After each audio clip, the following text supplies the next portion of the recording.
Boa noite, bem-vindo a todos vocês na live de hoje, dia 7 de junho. Meu nome é Mauro Bandi, faço parte da diretoria da Associação Sholem Aleichem, mais conhecida por ASA. ASA, nosso viés humanista e cultural, nos dá a certeza de que somente quando todos os habitantes do planeta puderem se alimentar 3 vezes ao dia, beber 2 litros de água potável e morar em um ambiente seguro, com benefícios de água corrente e luz elétrica, começaremos a conversar sobre igualdade. Esta conversa passará certamente sobre a questão da saúde, especialmente a de caráter público. Não foi por acaso que convidamos uma especialista no assunto para inaugurar a série O Hoje e o Amanhã da Pandemia. Desta vez, falaremos sobre o Sistema Único de Saúde. Ele, colocado como centro difusor do bem-estar dos brasileiros na Constituição promulgada em 1988, faz parte de uma série de itens de seguridade social de nosso país. Este modelo funciona, ele traz a igualdade no papel, mas efetivamente a promove. Neste período de pandemia, exerce suas funções de maneira a tratar a todos da mesma forma? Para falar sobre este tema tão atual e preocupante, convido a professora Lígia Bahia, da UFRJ. Lígia, muito bem-vinda, a palavra é sua. Obrigada. Então, muito obrigada, é um prazer enorme estar aqui, encontrando amigos, enfim, que eu não vejo há algum tempo, e é assim, um painel que, embora acho que a gente tenha ainda 30 pessoas, mas nós temos muitos especialistas nesse tema aqui nesse painel, inclusive meu professor está aqui. Então, sabendo disso, meu principal professor, mestre da vida inteira, está presente aqui. Então, sabendo disso e sabendo também que nós todos aqui estamos conversando sobre Covid-19 há pelo menos 4 meses, né? Não tem outro assunto. Então, a gente acabou, sem querer, enfim, todos nós somos especialistas hoje em Covid. Nós sabemos o que é R, nós sabemos o que é disseminação, sabemos qual é a diferença entre vírus e bactéria, sabemos, enfim, a gente lê isso o tempo todo nós estamos lidando com isso. Então, eu penso que, graças, inclusive, ao bom papel da mídia nesse momento, a gente tem um conhecimento muito bem difundido sobre a pandemia, sobre os problemas da pandemia, nós estamos acompanhando isso. Um pouco diferente do que foi o início da pandemia, também pandemia de AIDS. Eu não sei se algumas pessoas aqui recordam, mas havia, assim, uma diferença, porque nessa do Covid, nós temos uma polarização muito clara, né? Então, nós temos, de um lado, os cientistas e as pessoas, os políticos, ou, enfim, de bom senso, e, de outro lado, a gente tem o Trump, tem o Bolsonaro e alguns pouquíssimos contra, né? Então, a gente tem uma polarização, ela está mantida nessa pandemia, graças a alguns, claro, o Trump, né, tem um papel importantíssimo no mundo, mas é uma polarização. No início da pandemia da AIDS, ocorreu um processo diferente, porque nem todos os cientistas estavam do mesmo lado, havia muitas divergências ali, médicos, entre estudiosos, entre pesquisadores, e havia um terceiro grupo, digamos, que não era o grupo dos políticos, que eram os ativistas gays. Então, um processo diferente, um movimento social que teve uma importância muito grande, que nesse momento o que a gente vê é diferente. Vejam, quem está indo para a rua hoje, quem foi para a rua hoje, foram os negros, não é? É um movimento social contra o racismo. Não há um movimento social contra o Covid, até porque nem precisa haver esse movimento social contra o Covid, porque há um bloco imensamente majoritário que não acha que a Terra é plana, que não acha que a cloroquina é a solução, que, enfim, então, e que concorda com o isolamento social, a ampla concordância no mundo. Né? Então, é um pouco diferente. Agora, claro que no Brasil nós nos encontramos numa situação extremamente singular. extremamente singular, porque no Brasil nós somos um dos poucos, dos 2 países populosos que temos um núcleo presidencial, então, que o tempo todo nega, né? Um núcleo presidencial negacionista. Então, eu vou tentar, sinceramente, ser breve, né? Eu não sei se eu já consegui expressar isso, porque a indústria farmacêutica ela tem muita importância também nas brigas na saúde. Por exemplo, a indústria farmacêutica teve muita importância para que a AIDS se tornasse uma doença importante, uma doença com a qual todos nós tínhamos que nos preocupar. Porque, claro, a indústria farmacêutica, vocês podem entender, vende muito medicamento para a AIDS, né? São medicamentos caros, há um interesse da indústria farmacêutica, mas que, nesse momento, ela se manifesta menos porque a perspectiva em relação à Covid não é farmacológica, a perspectiva é uma vacina, e uma vacina que ela vai ser desenvolvida conjuntamente. Então, não há uma disputa entre laboratórios farmacêuticos. Bom, então eu fiz esse breve preâmbulo para comparar, né, dois momentos diferentes, inclusive naquele momento também havia uma culpabilização, não é?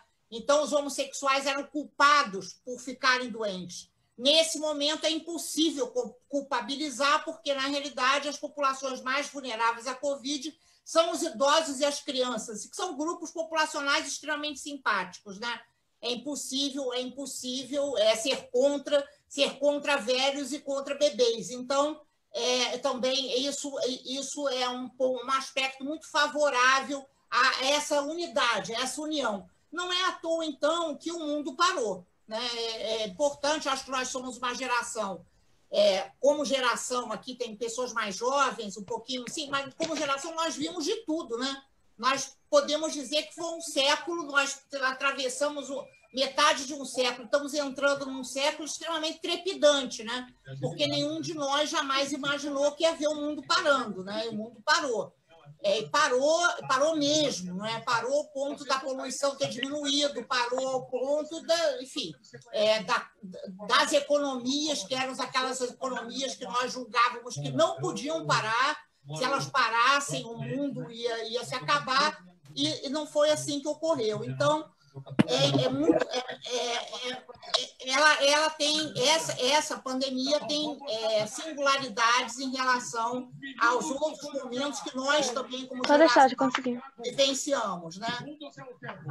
Então, eu sim vou insistir assim, que eu vou tentar ser breve e não vou repetir muito, né? Mas eu queria assim, só um parênteses antes de falar do Brasil, de falar do mundo, assim, né? Eu acho que a gente tem boas notícias para dar já em relação ao mundo, não estou me referindo ao Brasil, né? Tem boas notícias, alguns países já voltaram, as pessoas estão na rua, as principais atividades, inclusive atividades econômicas, elas retornaram, os sistemas de saúde demonstraram grande capacidade de inovação, grande capacidade de adaptação, com recursos, inclusive usando recursos virtuais. Houve muita inter-relação entre médicos, entre fisioterapeutas, entre enfermeiros, um processo muito interessante de aprendizado, um processo de aprendizado duro, mas que ele chegou em todas as partes do mundo. Por exemplo, essa experiência de botar o paciente entubado de barriga para baixo,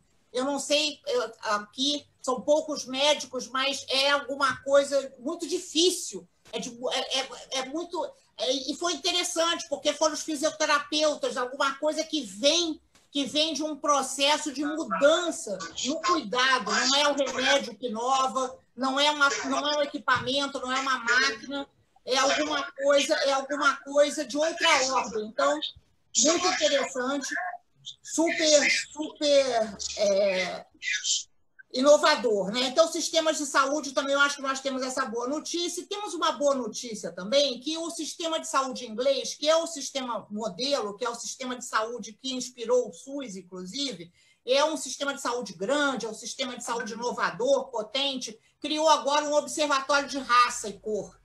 Então, isso é muito interessante também, porque há uma boa notícia, que é um reconhecimento que essa pandemia, que a epidemia, ela afeta desigualmente grupos populacionais, inclusive por raça, cor, renda, etc. Então, muito, muito importante também, e tem hoje um amplo debate científico nas revistas científicas de saúde pública sobre se, então, as mortes em Nova York, eu não sei se todos acompanharam, mas eu só vou dar essa notícia, houve enfim, latinos-americanos e negros, nessa ordem, primeiro latinos-americanos e negros morreram mais do que os brancos.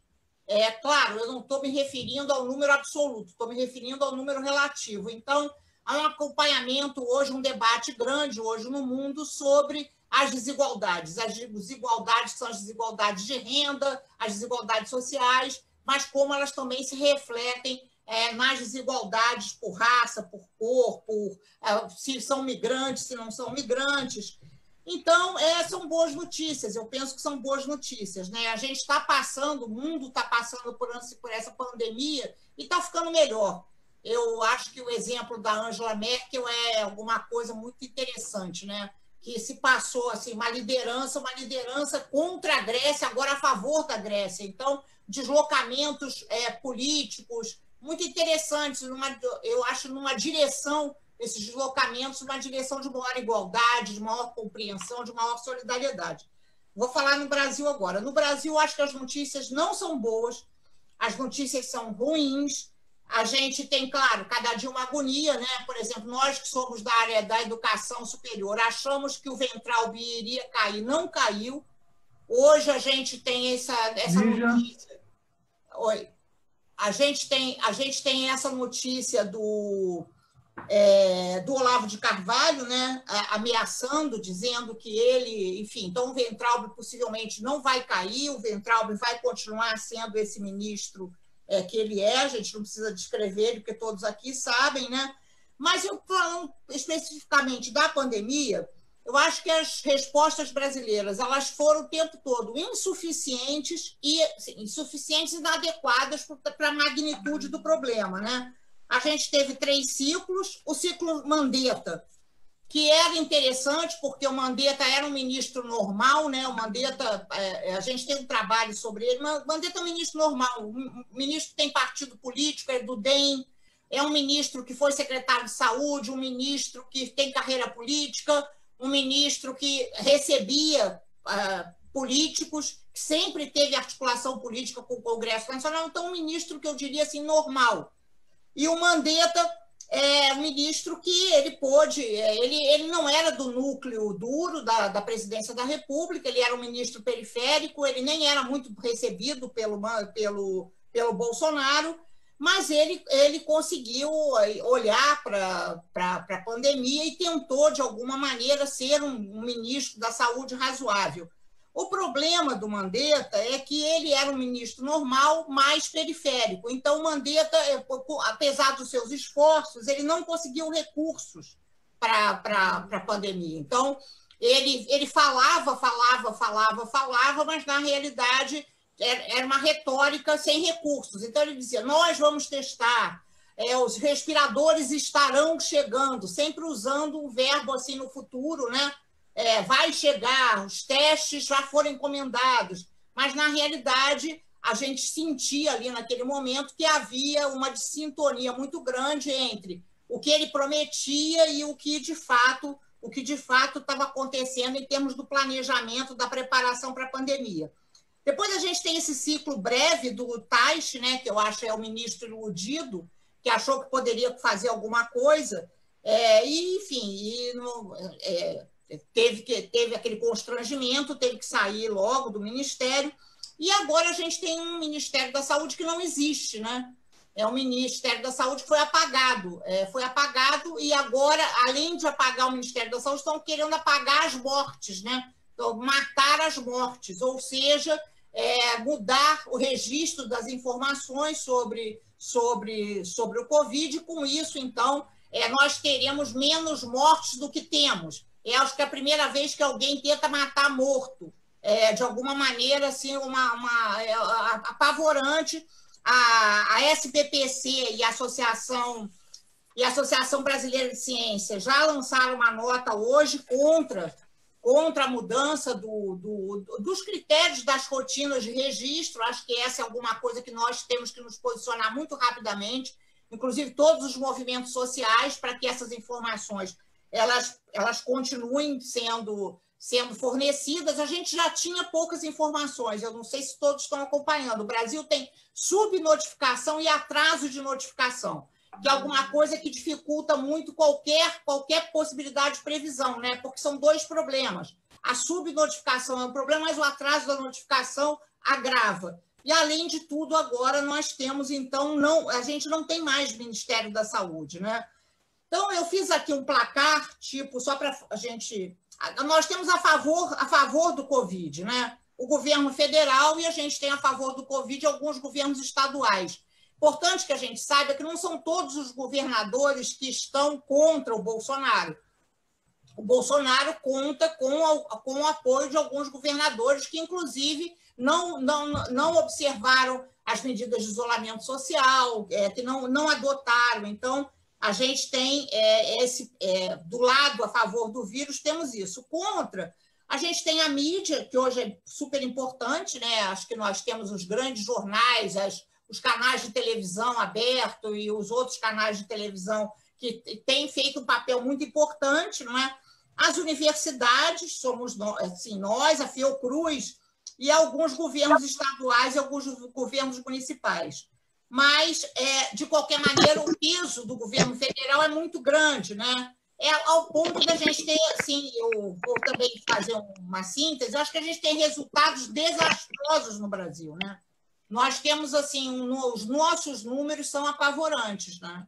Nós realmente, possivelmente, seremos o país com o maior número de mortes, com o maior número de casos e com o menor número de testes. Então, nós estamos enfrentando uma pandemia de enorme... com altas taxas de letalidade, com muitas dúvidas a respeito do fenômeno biológico da pandemia, sem recursos, né? Sem recursos políticos e sem recursos também financeiros e físicos. Até agora, o Ministério da Saúde só recebeu 8 bilhões de reais. E foram prometidos para o Ministério da Saúde 56 bilhões de reais. Então, vejam, nós estamos no mês de junho e esses recursos não existem, eles não chegaram, né? Isso não só para a saúde, também isso se repete para a área da assistência social, né, do auxílio emergencial, se repete para o auxílio às empresas, todo o orçamento de guerra que foi aprovado, inclusive, pelo Congresso Nacional, ele não está sendo executado. Isso é um problema enorme, porque, então, a gente gera um ciclo que as pessoas não têm dinheiro, essas pessoas não conseguem fazer isolamento social, evidentemente, né? Porque é aquilo que a gente fala no Brasil, as pessoas vendem o almoço para jantar, né? A maior parte das populações que moram em favelas ou que moram em conjuntos habitacionais das periferias trabalham vendendo sacolé, vendendo alguma coisa que no almoço para poder ter algum recurso para comer no jantar. Então, é assim que é. São populações que moram em condições muito precárias, para as quais as ruas são extensões da casa, não há dúvida sobre isso, né? Ir para a rua é uma necessidade, inclusive para adultos e crianças.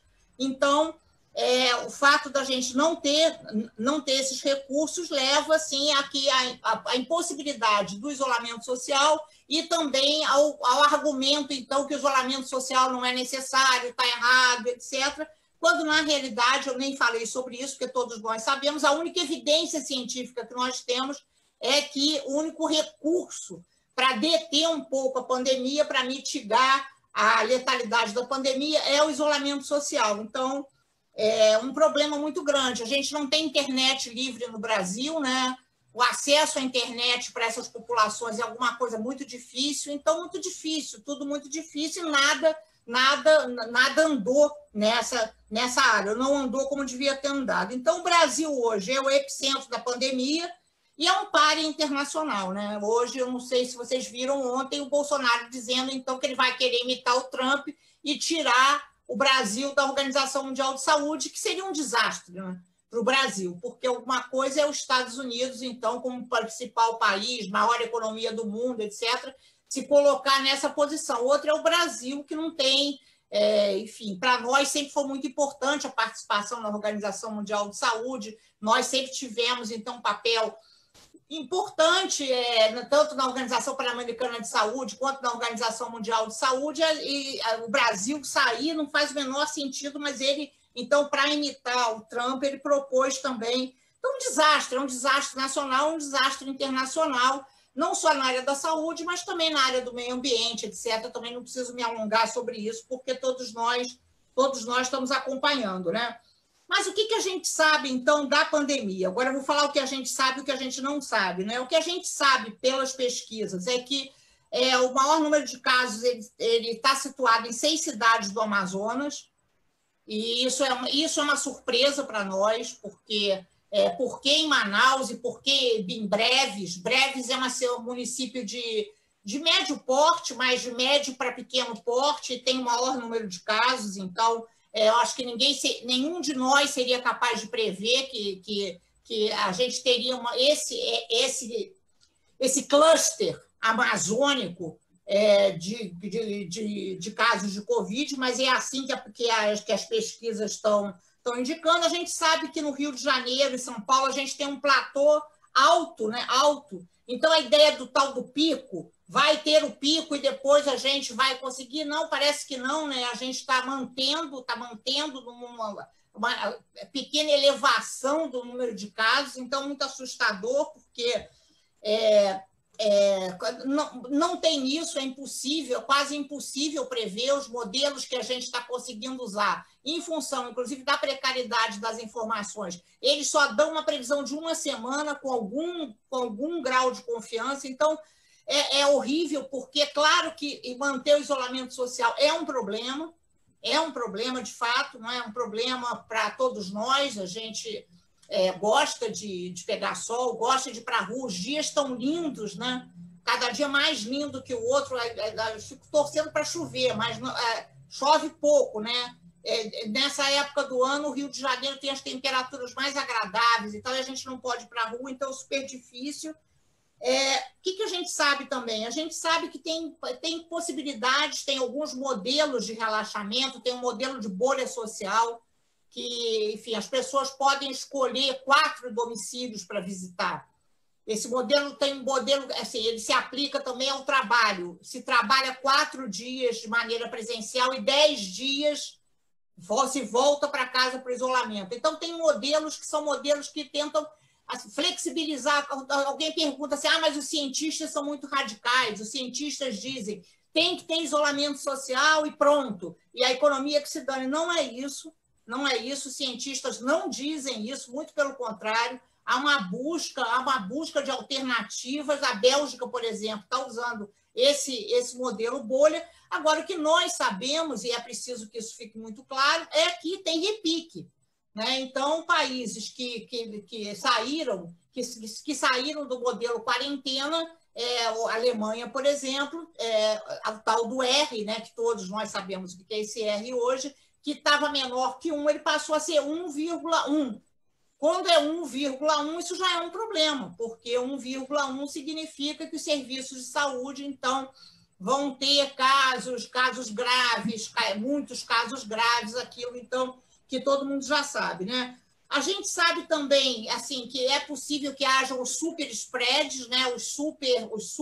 Os locais que têm uma disseminação muito, muito grande, por exemplo, Sara, corais, né? Coros.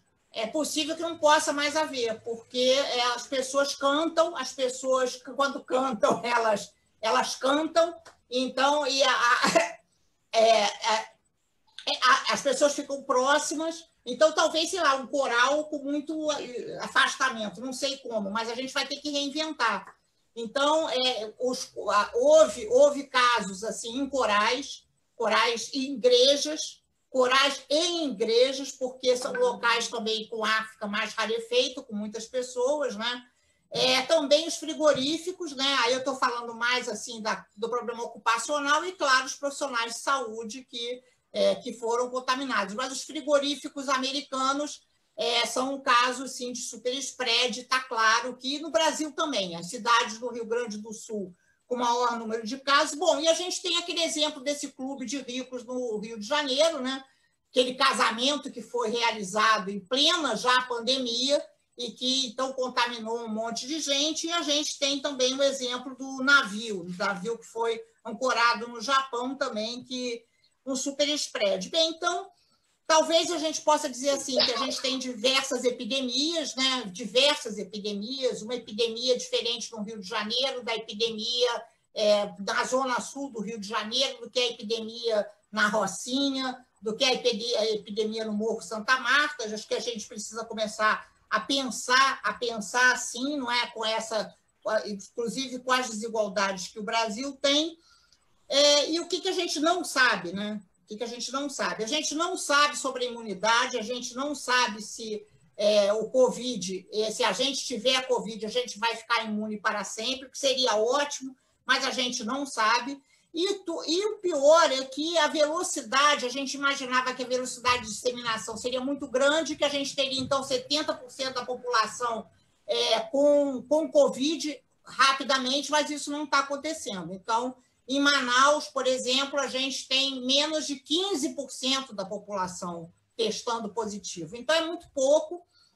Parece agora que os modelos matemáticos sugerem que tem que ter pelo menos 40% da população, e a gente não está atingindo. Então, a gente imaginava que esse processo de contaminação ele seria mais veloz e mais acelerado, mas isso parece que não é assim, né?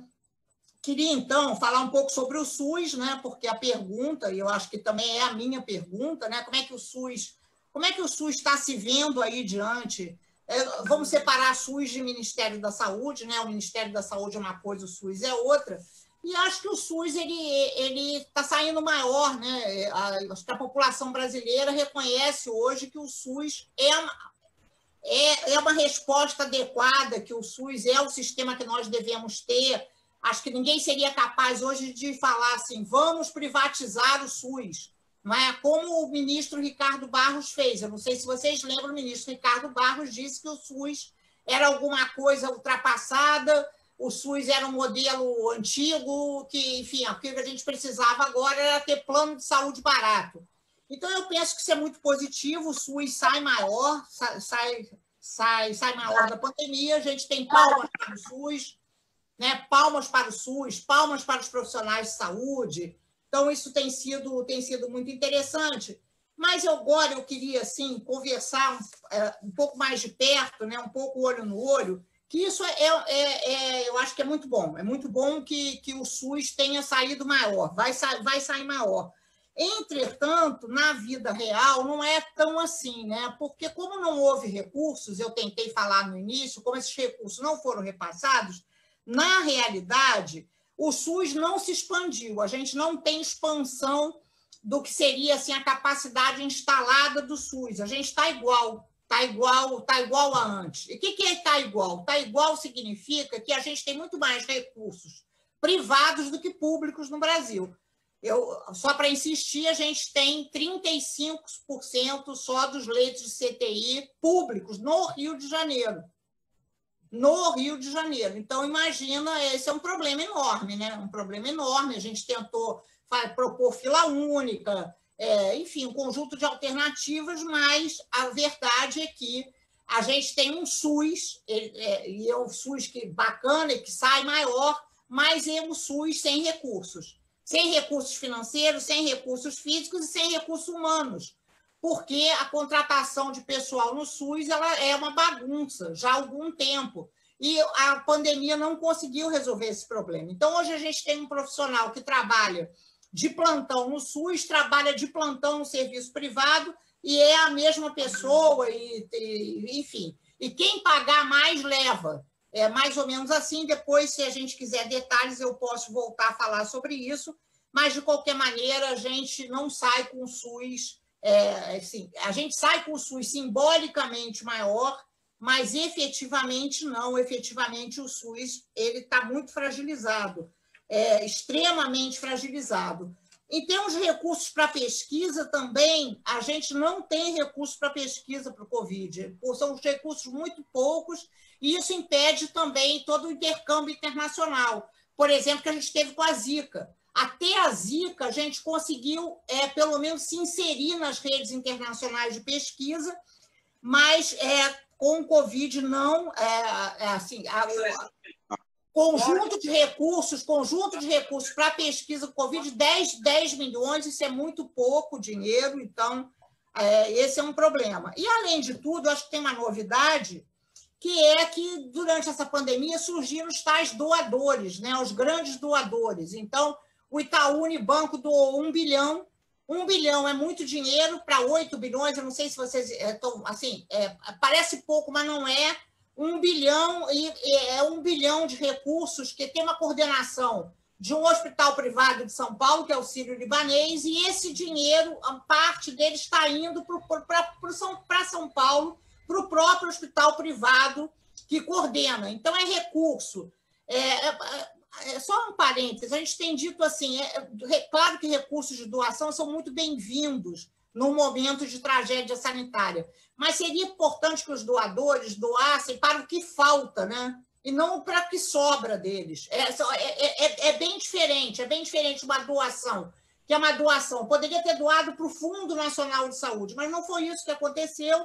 A doação ela fica represada nas próprias fundações, então, essa doação do Itaú, ela está na ela tem uma fundação, Itaú tem uma fundação filantrópica, o recurso fica na própria fundação e ele acaba sendo usado para, enfim, eu acho que ele é São Paulo e o dinheiro da doação vai para São Paulo. Outro grande doador, e eu vou acabar assim, só com esses dois exemplos, foi a JBS. A JBS doou 700 milhões, 300 milhões para os Estados Unidos, exatamente porque a JBS tem a ver com o problema dos frigoríficos americanos, né?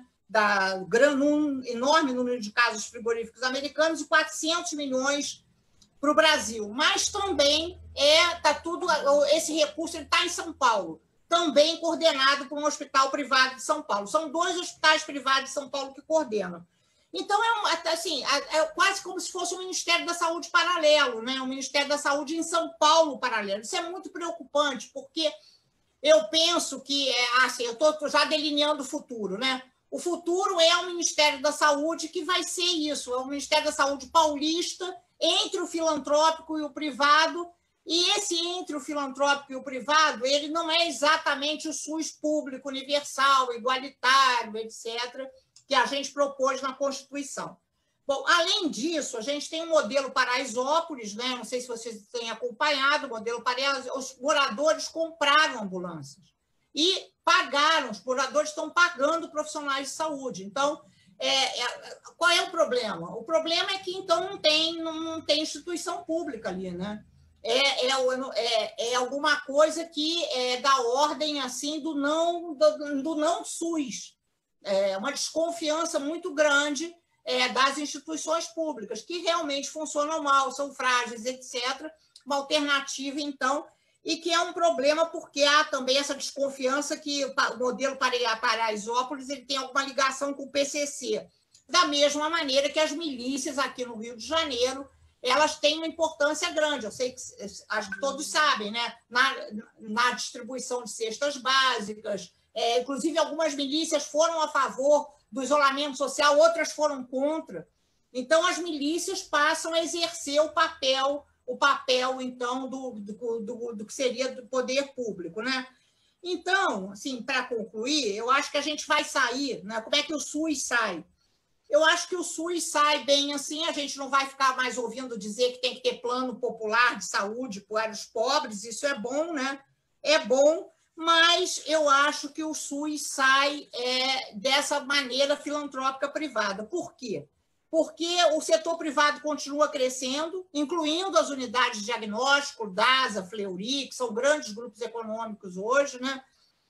O governo tem políticas de apoio para o setor privado, continua investindo nessas políticas. As farmácias e drogarias, eu sei que vocês sabem disso, né? Estão ganhando nessa crise, porque o consumo de farmácias e drogarias aumentou. inclusive o meu, porque eu não tenho o que fazer, então eu fico comprando bobagem. Então, as farmácias e drogarias aumentaram, e as farmácias e drogarias do Brasil são um problema, né, porque alguma coisa assim da ordem do comércio puro, né, não SUS, não sistema de saúde, e essa influência, então, que eu já falei, desses doadores, né? Então, as previsões sobre o SUS, elas são difíceis de serem realizadas. Eu acho que, claro, eu estou um pouco pessimista, ou talvez um pouco sombrio. É evidente que se a gente tiver um governo mais democrático, o SUS será beneficiado, não só o SUS, mas como outras políticas públicas serão beneficiadas pelos governos mais democráticos, mas, de qualquer maneira, não houve um milagre, né? A pandemia, ela tornou o SUS mais simpático, o SUS mais... enfim, o SUS, temos que ter um SUS, seria muito pior se não tivéssemos o SUS, acho que há um consenso em torno disso, mas não quer dizer que a gente saia com um SUS fortalecido, um SUS maior, um SUS potente para enfrentar a próxima pandemia, né? Ou para enfrentar os problemas anteriores que nós já tínhamos, né? Nós já tínhamos muitos problemas de racionamento de atendimento, dificuldades, filas, etc. Então, é um pouco isso. Eu estava assistindo a televisão agora com uma reunião do Fernando Henrique Cardoso, Ciro e Marina. Acho que há assim, uma perspectiva, as pessoas estão tentando, tem movimentos, estamos juntos, somos 70%, etc. Uma tentativa da gente respirar, né? Não podemos respirar é alguma coisa que para o Brasil faz sentido. Tem esse movimento internacional, eu acho que também vai ter influência. O Trump vai perder a eleição, isso eu acho que é a melhor notícia que a gente pode ter, mas isso tudo vai acontecer em novembro, né? Até novembro a gente continua com uma situação muito grave, né? Uma situação sanitária muito grave no Brasil, e para nós que somos profissionais de saúde, muito, assim, especialmente muito difícil, porque a gente saberia o que fazer e não consegue usar os conhecimentos que tem para minorar essa dor imensa, né, do luto, das mortes, enfim. Então, então é isso. E aí eu acho que a gente pode abrir, tem muita gente que sabe muito também, que pode contribuir.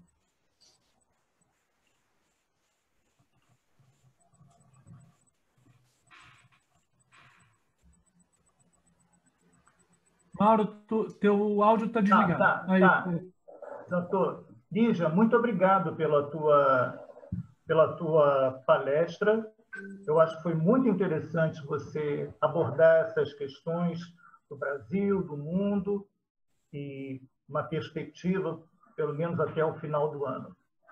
Eu queria falar com vocês que no dia 14, no próximo domingo, nós teremos a presença do professor Márcio Postman, da Universidade Estadual de Campinas. Ele falará sobre economia no hoje e no amanhã da pandemia, nesse mesmo horário de 18 horas. Vou pedir para que vocês aguardem o nosso contato e agendem essa nova live da nossa programação. Pessoal, eu queria pedir a vocês para fazer as perguntas para a Lígia no nosso chat. É só entrar no chat, para quem tem o Zoom, tem 3 bolinhas escrito More, aí vocês apertam, tem chat e manda a pergunta para a gente, para que a gente possa endereçar a nossa convidada. Lígia, eu tenho uma pergunta aqui da diretoria, queria passar para você. O SUS é uma conquista da sociedade brasileira que se organizou para constituir a saúde como direito básico de todos no Brasil. Mas o SUS também é único porque tem caráter universal, dentro do modelo tripartite. Esse tripartite é estatal, público e privado. Por que, na tua opinião, a imprensa costuma associar o SUS apenas à saúde pública e à precariedade dos serviços no nosso país? Eu penso que o Brasil, né, Mauro, é um país muito desigual, né? A gente, enfim, aprendi aí com o meu professor também, que está aqui presente, né? país que tem elevador da frente, elevador dos fundos, e que acontece o que aconteceu com o Miguel, né, em Recife, né? Super desigual, muito difícil a gente ter uma política realmente universal, né? Imagina, eu pergunto para os meus alunos assim: você vai dar o seu telefone celular para quando você estiver atendendo no SUS para os pacientes? Aí os alunos falam: não, de jeito nenhum. Falo, mas você vai dar o seu telefone celular para os pacientes que você atender no consultório? Bom, aí vou, né? Porque, claro, né, no consultório eu tenho que dar o telefone celular. Mas por que você não vai dar o telefone celular para os pacientes do SUS? Ah, porque eles vão ficar telefonando toda hora. Então, é alguma coisa assim, alguma coisa de um preconceito tão incorporado em todos nós, né? Nós nascemos assim, vivemos assim, é super difícil. Eu acho que para uma política como o SUS ter ido adiante, não poderia ser só o SUS, né? A gente teria que ter tido a política de seguridade social, porque o SUS integrava um bloco junto com a Previdência, junto com a assistência social. Teria que ter um orçamento muito maior do que sempre teve, e teria que continuar com esses princípios, essa clareza de princípios, né, da igualdade, que foi perdendo. Hoje o SUS, vários gestores acham que o SUS é para pobres. O SUS não é o sistema único de saúde, o SUS é o sistema para quem não pode pagar. Então, veja, se é um sistema para quem não pode pagar, ele não é o único, ele não é universal, né? E quando a gente diz assim, não, o SUS não é isso, as pessoas brigam com a gente, falam, mas não tem dinheiro, então como é que o SUS, por que o SUS tem que atender rico, né? E a gente fala, não, o SUS tem que atender rico. O Roberto Marinho fez um transplante, não sei se vocês lembram, né? Agora, nesse ano, foi legal, porque ele fez um transplante e ele reconheceu que o transplante foi pelo SUS, né? Porque tem uma fila única de transplante do SUS. Eu acho que talvez ele nunca tivesse se dado conta disso, que é preciso ser único. A gente não conseguiria ter transplante no Brasil se houvesse comércio de órgãos, né? Como é que ia ser? Quem pagou leva, alguma coisa desse tipo. Então, quando o SUS dá certo, ele é universal. O Roberto Marinho tem que fazer transplante no SUS. Mas alguns jovens falaram assim, mas ele devia ele devia ter pago. Não, a gente não queria que ele pagasse, porque se ele pagasse, ele não ia compreender a importância do SUS, né? Então, isso é difícil, né, Mauro? É muito difícil a gente ter uma política assim, a mesma coisa da escola, né? Por que a gente acha que os filhos não podem estudar na escola pública, mas querem ir para a universidade pública, né? Enfim, eu acho que esse conjunto a gente precisa se dar conta. Eu acho muito legal a ASE existir com esses princípios, porque nós precisamos mesmo ser um país muito mais igualitário do que somos, né? Sem dúvida. Lígia, a gente tem aqui uma outra pergunta do nosso diretor, Bruno Sintra. Eu gostaria que a Lígia falasse mais sobre o veto presidencial ao pacote de 8,6 bilhões para o combate ao Covid. Existe uma possibilidade do veto ser derrubado ou, ao menos, da sociedade civil fazer disso uma bandeira para contestar o governo? Eu acho excelente sua pergunta. Eu acho que talvez sim, mas a gente não está conseguindo fazer isso. Deixa eu te explicar. A gente tem tentado fazer isso, inclusive, com a mídia, né? Falado para os jornalistas, assim, olha só, a gente tem um problema do orçamento, o orçamento não está sendo executado, e o pior é que no orçamento não está sendo executado, inclusive dos estados. O estado do Rio de Janeiro também não está executando o orçamento para a Covid, o município do Rio de Janeiro não está executando o orçamento para a Covid. Então, se a gente pudesse lançar luzes sobre isso. Mas essas luzes não estão aí, ela assim, continua sendo o respirador que está faltando, o médico que está faltando, assim, o que está por trás do médico que está faltando, do respirador que está faltando, que é o recurso que sequer foi executado, sequer foi repassado, eu acho que a gente ainda não chegou aí. Mas eu concordo, acho que talvez, inclusive, uma ação com o Ministério Público, tribunais de contas. Os tribunais de contas, na semana passada, começaram a olhar para isso. Isso é importante, porque se eles olharem, se os tribunais de contas se derem conta, né, fazendo uma gracinha aqui linguística, isso vai favorecer que a gente chamar atenção para esse fato, porque esse fato está oculto, né? Está oculto, como se o Brasil tivesse assim, fazendo alguma coisa o Brasil está fazendo alguma coisa na pandemia, só que não está dando tão certo, só que é pior ainda, né? Tem um problema de origem. Sim, sim.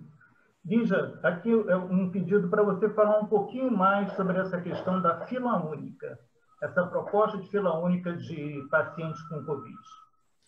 Então, essa proposta da fila única eu aprendi com o meu professor Adolfo Horácio Schorne, que está aqui, porque é uma teoria de filas, né? Essa é uma teoria, as filas são uma teoria utilizada, ser operacionalizada, por exemplo, pelas companhias aéreas. Quando a gente tenta comprar uma passagem, a gente não fica ali tentando comprar uma passagem mais barata, sei lá, a gente entra de madrugada, etc., porque eles vão vendendo as passagens mais caras primeiro e depois tem uma teoria das filas aí que, enfim... No nosso caso da saúde, as filas são muito importantes. Não existe sistema universal de saúde sem fila, né? O sistema universal de saúde ele pressupõe uma fila, só que não é uma fila igual das companhias aéreas, é uma fila que ela se move pela gravidade dos problemas, pela distância, não é? Se os pacientes moram mais perto, moram mais longe, etc. Mas, enfim, todos os sistemas de saúde universais usam teoria de fila, organizam filas. Então, inclusive, reclamam das filas, etc., mas tem fila. Qualquer sistema universal tem fila. Não sei se porque para nós isso seria assim, um absurdo, ficar numa fila. Mas as pessoas ficam numa fila, tem que ficar numa fila, senão o sistema não é universal. Só que é uma fila que anda, não é uma fila como as brasileiras, que a pessoa mofa na fila. Não é bem uma fila, é um estoque né, macabro. Então, a ideia da fila única seria, como a gente sabe que tem mais recursos privados assistenciais do que públicos, a gente faria uma fila única provisória por tempo determinado, usando então, recursos públicos e privados. E para que houvesse, a gente aumenta a escala, né? A gente aumenta a escala dos recursos, assim como a fila única, e a eficiência dos recursos, a eficiência do uso dos recursos. Mais pessoas podem ser atendidas com o mesmo número de recursos, só que eles são organizados de maneira diferente.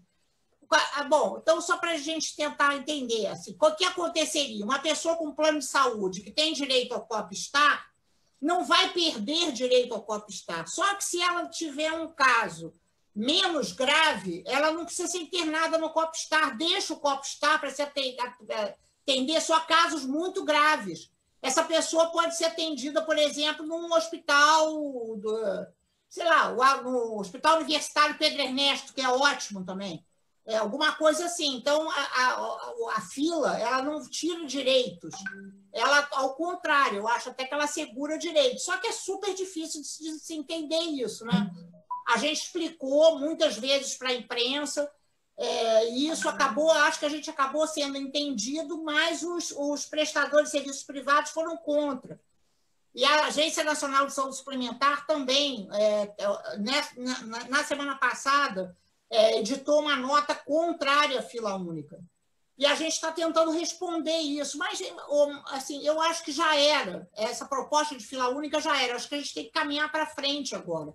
Talvez com essa ideia de exigir o orçamento, talvez com a ideia, que é uma ideia do IDEC, do Instituto de Defesa do Consumidor, de fazer ações pelas mortes evitáveis, que eu acho que é uma ideia muito interessante de judicializar esse processo, exigir indenização pelas mortes evitáveis.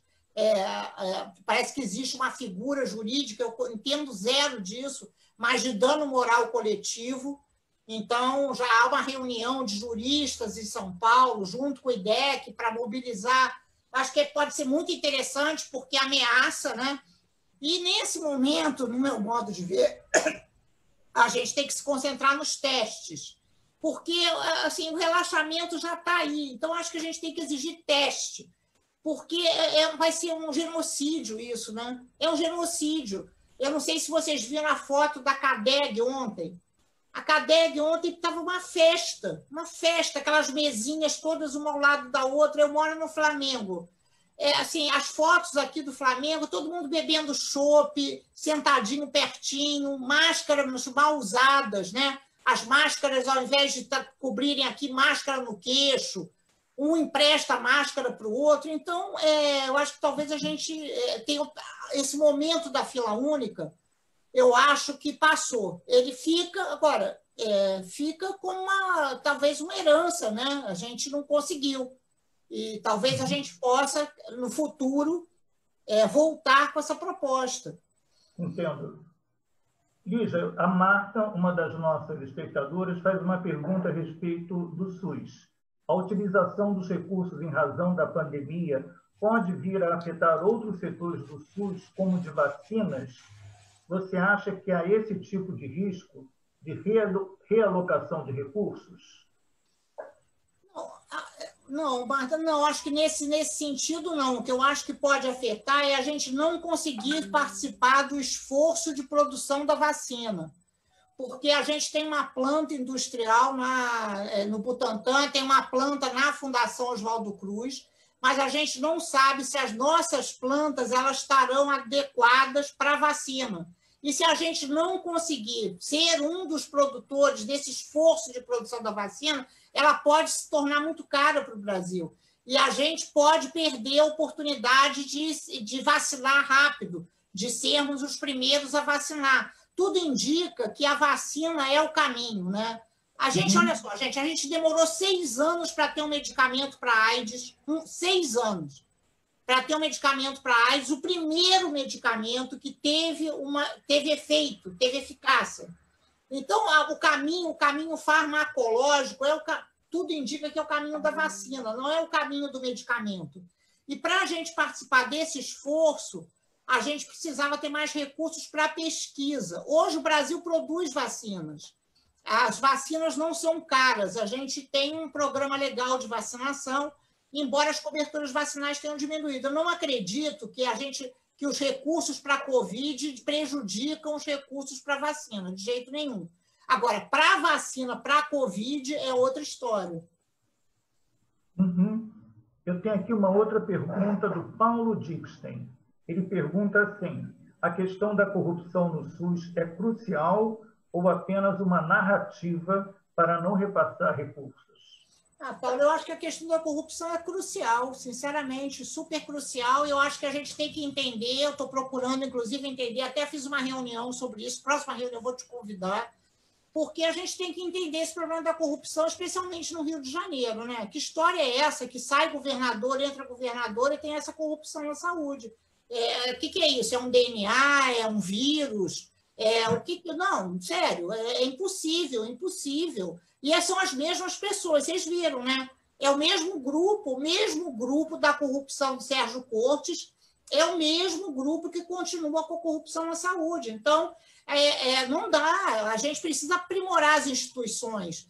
Nós temos que olhar para as instituições. Essas instituições têm que ser instituições mais modernas, sem corrupção. Não dá para ter corrupção, né? Saúde e corrupção não combinam. Então, eu acho que é uma preocupação muito grande, Paulo, que a gente vai ter que entender o que é isso, né? Que movimentos são esses, que eles se renovam, né? É a mesma coisa, mas se renova. E, sei lá, parar com isso, né? O próximo voto aí que a gente der para prefeito ou para governador tem que ser diferente, né?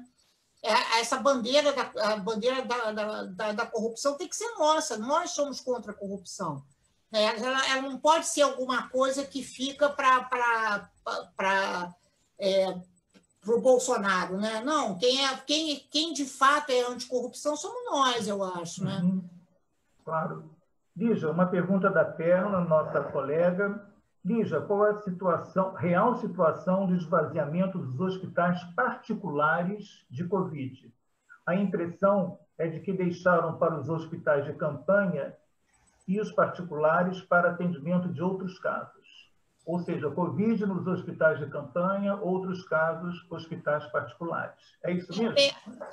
Essa é uma boa hipótese, Perla, mas parece que não, né? Parece que, de fato, os hospitais particulares, especialmente os hospitais particulares mais de plano VIP, o número de pacientes diminuiu mesmo. Talvez tenha a ver, assim, com essas várias epidemias que a gente estava falando, né? Tem uma epidemia dos viajantes, das pessoas que viajam para o exterior, que contraíram na reunião do CEO da empresa, etc., né? Então, eu acho que talvez para esse extrato populacional, o número de casos esteja diminuindo mesmo. É real. Aqui em São Paulo. Agora, não quer dizer que não haverá repique, né? Em São Paulo, por exemplo, ocorreu. Houve um esvaziamento grande dos hospitais privados, que eu chamo hospitais privados para ricos, né? Porque tem hospital privado que não é para rico, né? Que é hospital privado assim, daquele plano mais iriguidum, aquele plano de saúde que a maioria das pessoas tem, porque a maioria das pessoas tem plano de saúde ruim, né? Mas nesses hospitais houve esvaziamento, mas, por exemplo, no Sírio-Libanês houve esvaziamento e uma segunda onda de internações.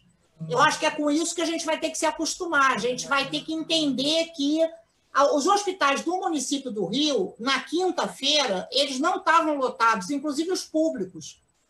Então, a ideia é, não, agora então relaxamento, vamos embora, vamos sair para a rua, vamos abrir todas, assim, a loja de colchão ortobon, né? Passa a ser atividade essencial, vê se pode.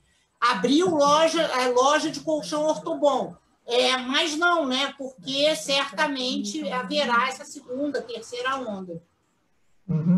Lígia, um aluno teu, Felipe Linhares. Oi, Felipe. Professora, você acredita que o controle social do SUS ainda terá efeito só um minutinho. Tá. Então, Felipe, vamos lá. Professora, você acredita que o controle social do SUS ainda terá efeito durante e depois da pandemia? Não, eu acho que o controle social do SUS é importantíssimo, né? Agora, eu acho que acabou que o controle social do SUS ele foi ficando meio esquisito, né, Felipe? Porque ele ficou muito cooptado pelos prefeitos, pelos governadores, pelos secretários. Eu não sei se todos aqui conhecem, mas o SUS tem conselhos de saúde, conselhos que são conselhos de representação de entidades, movimentos sociais, movimento negro, movimento de mulheres, de profissionais de saúde, etc. Esses conselhos de saúde, eles são uma coisa espetacular, porque é uma ideia muito importante do SUS, que é que o SUS ele permanentemente seja acompanhado pela sociedade e que a sociedade também decida as políticas de saúde. Mas, ao longo do tempo, isso foi ficando um pouco esvaziado, um pouco esquisito desse jeito que eu estou falando, um pouco cooptado, e acaba que é importante também que esse controle social, essa participação social, ela não pode prescindir dos políticos, né? Por exemplo, a gente hoje tem uma bancada quase zero na saúde, né? Quase zero. A gente não tem parlamentares preocupados com a saúde. Então, eu acho, Felipe, que a gente tem que se preocupar com ambos, tanto a parte, assim, o que a gente chama de democracia direta, tipo os conselhos de saúde, mas a gente tem que começar a se preocupar também com uma bancada de saúde no Congresso Nacional, uma bancada de saúde na Assembleia Legislativa, uma bancada de saúde na Câmara de Vereadores, porque nós não temos, inclusive as pessoas que a gente vota, a gente costuma votar, não falam sobre saúde depois, entenderam?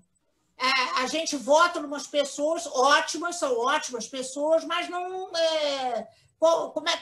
por exemplo, a gente tem vários parlamentares ótimos, mas que entendem muito pouco desse tema, se dedicam muito pouco ao tema. Eu acho que não... É complexo, né? A política de saúde é um tema complexo e precisa ter mais dedicação, mais especialização. Não queria falar essa palavra, mas eu acho que a gente precisa contar com um controle que seja um controle também político, né?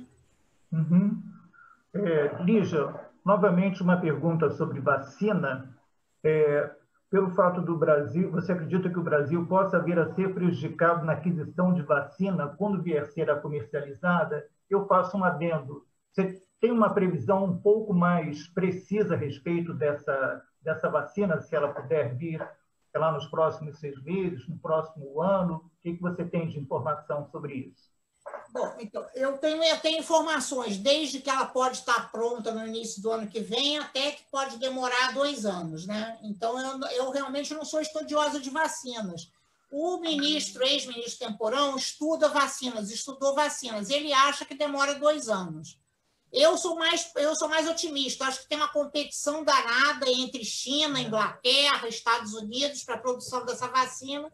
Eu espero que essa competição ela seja positiva, né? O que pode acontecer? O que está se tentando, a Organização Mundial de Saúde é importante por isso, está se tentando que a produção da vacina não seja patenteada, que não se cobre patente, que ela seja de domínio público. Ou seja, não tem propriedade intelectual para quem produzir a vacina. Mas isso é alguma coisa super difícil, não é? Super difícil, porque, por exemplo, medicamento para hepatite, a gente não conseguiu quebrar patente, medicamento para AIDS, a gente conseguiu quebrar patente de um medicamento, o restante não. Então, porque os laboratórios eles precisam muito dessa patente, dizem que precisam muito dessa patente, essa patente seria como se fosse uma regra de ouro. A patente não pode ser quebrada, senão a competição não existe, e se a competição não existe, não há inovação tecnológica, eles não têm interesse em produzir a nova vacina.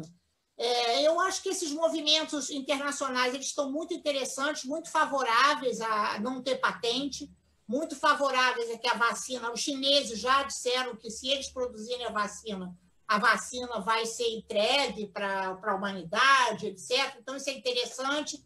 Acho que a gente pode ser beneficiário se houver essa quebra de patentes. Né? Se não houver, e se a gente não participa dos esforços de produção, de pesquisa, fica super difícil. O que nós temos agora é que a gente a população brasileira vai ser testada. Né? Nós vamos entrar na fase 3 do estudo clínico de uma vacina que está sendo testada, uma vacina inglesa.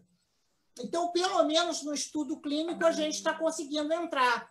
As estruturas de pesquisa no Brasil, as universidades estão tendo um papel muito ativo nesse processo, muito interessante, muito. Então, isso é um aspecto positivo, né? Gustavo Poês fala como obter informações sobre o kit de detecção do novo coronavírus. A distribuição só é feita para os laboratórios centrais de saúde pública. É isso mesmo, Lígia? Gustavo, olha só, então, são 2 tipos de teste, né? Esse é o teste, que é o teste do PCR, é o teste que é muito importante para a gente detectar se as pessoas estão doentes logo no início da doença. Por que é importante? Porque se a gente detecta que as pessoas estão doentes logo no início da doença, a gente pode tratar essas pessoas e a gente pode isolar os contatos dessas pessoas. É um teste super importante. Ele é um teste danado. No Brasil, ele é caro, a gente não tem as máquinas para produzir o teste, são robôs, então a gente não tem. A Fiocruz fez um esforço fenomenal de produzir mais testes, as universidades fizeram um esforço fenomenal, mas o número desses testes é insuficiente. Além de tudo, eu não sei se você já fez esse teste, é péssimo, porque você tem que enfiar um suave dentro do nariz da pessoa, a pessoa fica com vontade de vomitar. Aquelas populações orientais fazem esse teste com a maior tranquilidade, mas aqui esse teste ele não é uma coisa tranquila. Então, mas esse é o teste. O que está se tentando fazer é simplificar esse teste, fazer esse teste de outra maneira, fazer esse teste seco, ele se tornar mais barato. Então, a UFRJ está tentando desenvolver esse esforço de fazer com material da língua, da saliva. Então, a gente tem esse esforço, né? E tem os testes chamados testes rápidos, que são os testes, então, que eles seriam utilizados mais para efeitos populacionais, não individuais, que são os testes que nós estamos precisando fazer para o relaxamento, para saber se dá para fazer relaxamento ou não. A gente tem uma pesquisa que está coordenada por Pelotas, pelo professor César Vítora, Eles estão fazendo uma pesquisa em 188 municípios brasileiros com o teste rápido. Foi a isso que eu me referi quando eu disse que as 6 cidades no Amazonas eram as cidades com maior prevalência, etc. Então, esse é teste rápido. Mas esse teste rápido, se a gente for ali na farmácia, o Brasil liberou, né? As farmácias estão vendendo teste rápido. Mas, para efeitos do indivíduo, eles são quase zero, porque eles têm problemas, eles têm muitos falsos negativos e muitos falsos positivos. Então, você pode fazer o teste e o teste dá um resultado, e esse resultado, para o indivíduo, ele não é confiável. Ele precisa ser realizado em muita gente. Não sei se vocês conseguem entender isso. Que aí sim, aí os erros se anulam. Então, se a gente consegue fazer esse teste para grandes segmentos populacionais, ele tem validade, senão ele acaba sendo uma enganação, né? Os meus colegas, assim, as pessoas querem fazer, vou ali na farmácia, R$140, vou fazer o teste, mas isso não adianta nada, né? Esse teste desse jeito, ele não é recomendado, né? Uhum. Lígia, nosso diretor Maurício faz uma pergunta até certo ponto longa, mas é importantíssima. Lígia, boa noite, muito obrigado por sua excelente explanação.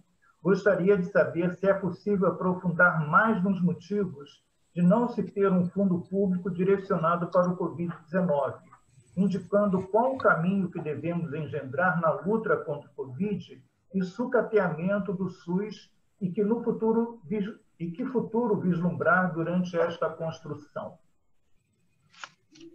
Eu acho que essa é a pergunta, né? Essa é a minha pergunta também. Eu acho que é isso. Como é que a gente prioriza, né? Como é que a gente prioriza a saúde? Como é que a gente prioriza a saúde para todos no Brasil? Como é que a gente prioriza a saúde pública? Eu penso assim, eu tenho algumas sugestões. Eu não sei se elas são viáveis, mas eu tenho algumas sugestões.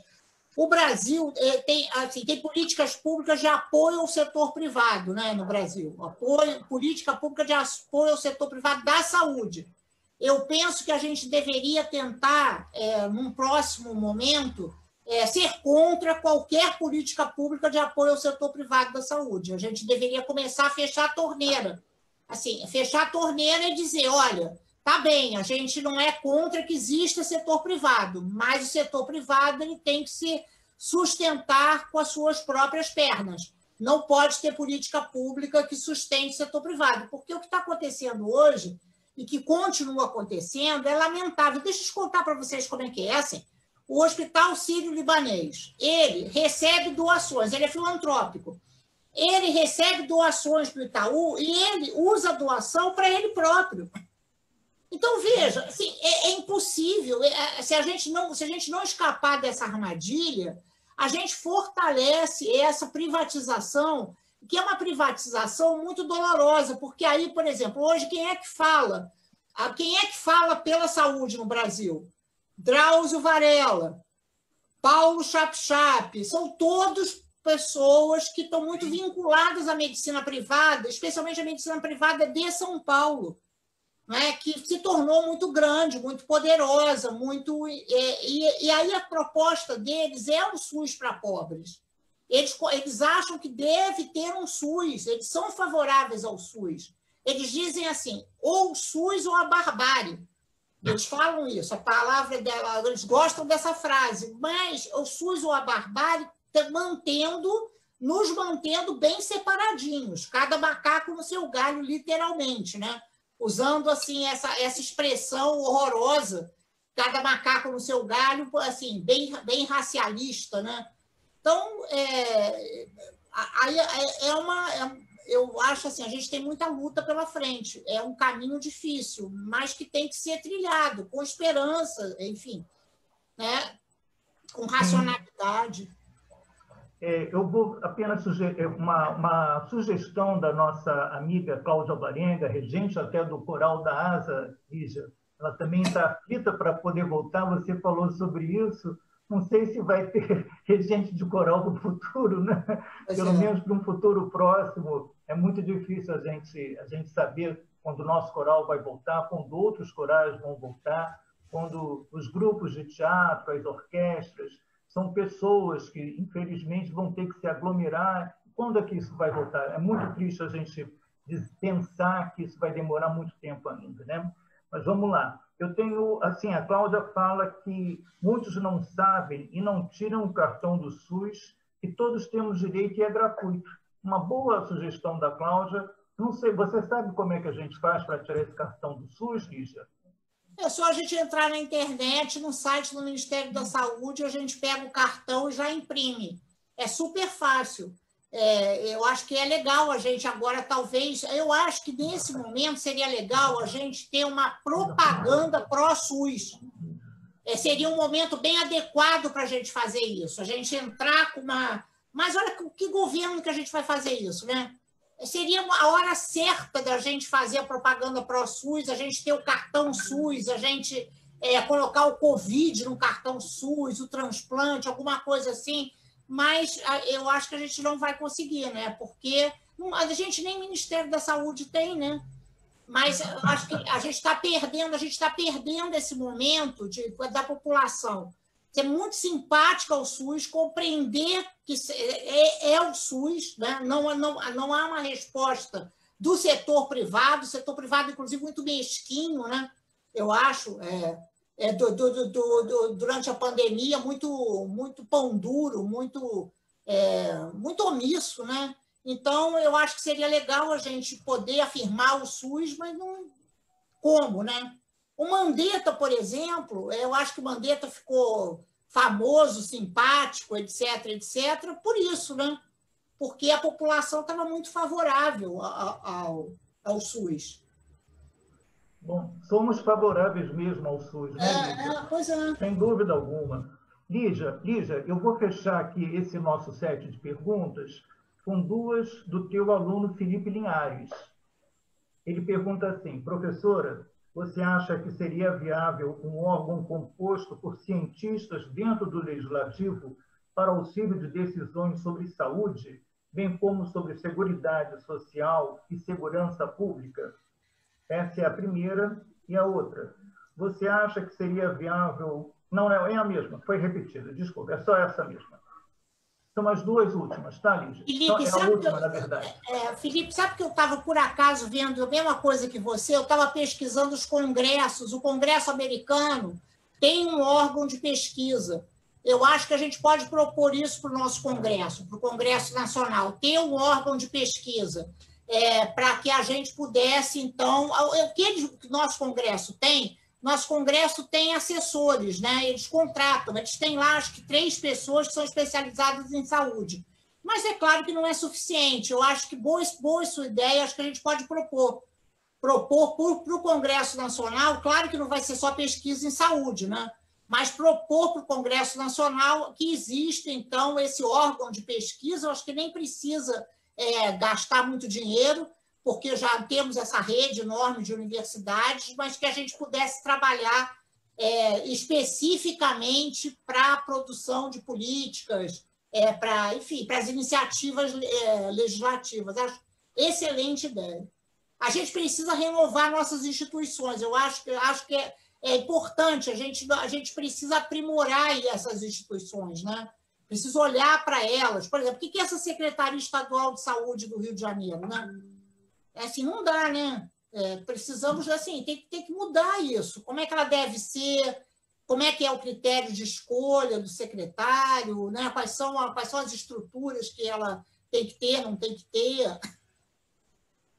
Lígia, eu acho que falar sobre o SUS é falar um pouco também sobre as desigualdades do país, especialmente do nosso país e de todos os países do mundo. Nós estamos vendo a atual manifestação contra o racismo nos Estados Unidos, em virtude do falecimento do George Floyd. Nós estamos vendo algumas manifestações na Europa a respeito de falta de apoio de hospitais privados, de falta de recursos do governo na aplicação da saúde. Então, eu acho que pediria a você para fazer um fechamento da tua fala com base nesses critérios de desigualdade, especialmente aqui no Brasil. Eu moro em Copacabana. Hoje, depois de 3 meses, eu fui à praia dar uma volta, eu e minha mulher fomos dar uma volta. Vimos muito policial na rua por causa da possibilidade de manifestação de bolsonaristas e antibolsonaristas. Vimos alguns mendigos embaixo de marquises, comendo quentinha que alguém deu. Isso dá um desespero muito grande. Nós já temos alguns cabelos brancos, já vimos muita pobreza, já vimos muita desigualdade, e a gente continua vendo essa desigualdade. Então, eu queria que você desse uma fechada no teu discurso, falando um pouquinho sobre essa questão e como a gente pode sonhar esse sistema único de saúde tentando uma nivelação. Mauro, eu acho assim que realmente, né, a gente está se tornando um país mais desigual, né? A gente conseguiu mover 1 milímetro a desigualdade durante os governos, que foram os governos Fernando Henrique, né? Esse ciclo Fernando Henrique Cardoso, Dilma, a gente conseguiu mudar um pouquinho, mas nós continuamos sendo os países mais desiguais do mundo. E agora, com essa tragédia sanitária, com a tragédia econômica, porque, de fato, a gente tinha um pibinho, né? A gente vinha de um período de recessão econômica enorme, super preocupante. Eu acho que o que é positivo, eu vou insistir, eu estou muito animada com a derrota do Trump na eleição. Ele vai perder a eleição, ele já ia perder a eleição, e agora, com a morte do George Floyd, isso realmente, não é? Porque eu acho que a gente tem que se dar conta que os negros nos Estados Unidos são minoria, né? 12,7% da população, diferente do Brasil, no qual os negros são maioria, né? E a gente não tem esse movimento tão, enfim. Mas, de qualquer maneira, na França, na Inglaterra, vocês viram as manifestações hoje na França, na Inglaterra, em Bristol, derrubaram uma estátua, foi lindo o movimento. Poucas pessoas entre negros e brancos, mas eles resolveram derrubar a estátua de alguém que envolvido com o tráfico de escravos, um inglês, e eles derrubaram a estátua e depois um negro e uma negra subiram na estátua. Ficou lindo, acho que até foi sem querer, mas ficou um gesto muito, muito marcante, né, contra as desigualdades. Então, eu acho que no Brasil a situação, a gente retrocedeu, né? Vamos falar, né? Há um retrocesso, claro, muito ódio, né? Muito ódio. A gente não sabia que havia tanto ódio, que havia tanto preconceito, tanto estigma, né? Não só preconceitos, discriminações, estigmas, assustador, né? Mas talvez agora também a gente esteja um pouco mais consciente, né? Que existe, né? Que existe e que nós temos que nos proteger e temos que ficar mais perto e, enfim, saber combater, né? Acho que a gente não sabe ainda combater esse ódio, esses preconceitos tão absurdos, né? Nós continuamos assim achando absurdo, mas saberemos. Acho que a gente aprende, né? Aprende. A gente for capaz de aprender antes, a gente vai conseguir. Sem dúvida. Gente, eu queria convidar todos vocês para participar da próxima live da ASA na semana que vem. No domingo, dia 14, também às 18 horas, nós vamos receber o professor Márcio Postman. Márcio é economista, foi diretor do IPEA, Instituto de Pesquisa Econômica e Aplicada do Ministério do Planejamento, é professor da Universidade Estadual de Campinas, Estado de São Paulo. Ele vai falar sobre economia, o hoje e o amanhã da pandemia, economia. Também vai falar sobre desigualdades, Lígia. Por isso que eu acho que é importantíssimo a gente ter esse tema do hoje e amanhã da pandemia, mas focalizando especialmente nesse item desigualdade que é flagrante, né? Aqui no Brasil não tem ninguém em sã consciência que não veja essa desigualdade pela qual nós estamos passando.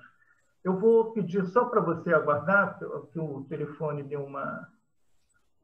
Tem uma... Angela Tarnopolsky, no final, fez um breve apanhado daquilo que foi falado. Boa noite, Lígia. Muito bom ouvi-la falar sobre o nosso sistema de saúde. Apesar da coordenação de ações do Ministério da Saúde durante a pandemia ter sofrido essa intervenção lamentável, é absolutamente necessário este debate para que possamos enfrentar e seguir resistindo e aperfeiçoando o SUS, que faz parte de nossos sonhos enquanto jovens, não uma privatização da saúde pública. Uma excelente mensagem da Ângela Tarnaposki. Muito obrigado, Ângela. Obrigado mesmo. As perguntas que não foram respondidas pela nossa entrevistada serão passadas a elas e ela vai fazer uma resposta individual. Lígia, queria agradecer muito a sua disponibilidade. Faço a resposta. Adorei você estar aqui. Eu e todos nós dessa live temos visto muito jornal, temos lido muita coisa, muita mensagem pelo WhatsApp, e a gente acha que sabe alguma coisa, mas ouvindo você falar, a gente acha que não sabe nada. Efetivamente não sabe nada. Porque essas questões de vacinas, de dissenso entre Ministério da Saúde, Sistema Único de Saúde, secretarias de saúde estaduais, municipais, Ministério da Saúde, isso são coisas muito importantes para a gente discutir, porque senão a gente fica à mercê de alguns governantes que podem, numa canetada, fazer com que nossos amigos, nossos vizinhos, pessoas conhecidas nossas, simplesmente não tenham acesso à vida. Isso para a gente é muito importante. A vida é muito mais importante do que qualquer economia, do que qualquer valor que tenha que se despender. Por isso é importante a gente frisar nesse conceito. Lígia, querida, muito obrigado a você. Amigos, espero vocês no próximo domingo, às 18 horas. Foi muito bom estar aqui. Um abraço a todos. Muito obrigada. Obrigado, pessoal. Um abraço. Boa semana a todas e todos. Tudo de bom. Se cuidem. Obrigado pela presença, Lígia. Foi muito importante ouvi-la nesse momento. Vai saindo, 32.